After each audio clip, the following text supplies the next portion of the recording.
L'Europe autrement, une chronique réalisée par les élèves de 4e de la MFR de Pont-de-Vel avec Radio Aléo. Aujourd'hui, on voyage en Europe, Direction une fête vraiment incroyable. Une fête où les gens se lancent de la nourriture. dans la ville appelée Bougnolles.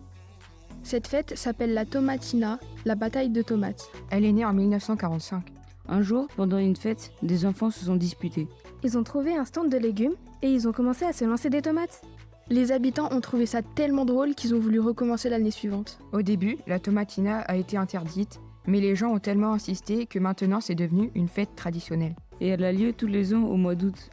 Le principe est simple. Pendant 1 heure, tout le monde se lance des tomates. Des camions arrivent remplis de tomates, bien mûres, et dès que le signal est donné, c'est parti pour une gigantesque bataille. Attention, on rigole et on s'amuse, mais il y a des règles. Oui, il faut écraser les tomates avant de les lancer pour éviter de faire mal aux autres.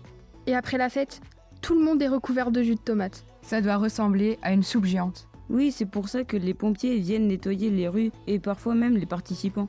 Et c'est pas du gaspillage tout ça? Bonne question.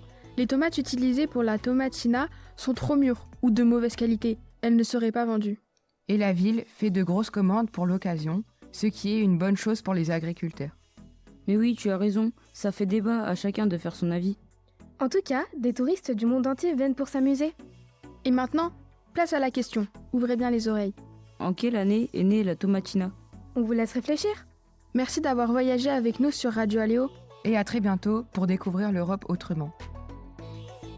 C'était l'Europe autrement, une chronique réalisée par les élèves de 4e de la MFR de Pont-de-Vel avec Radio Aléo.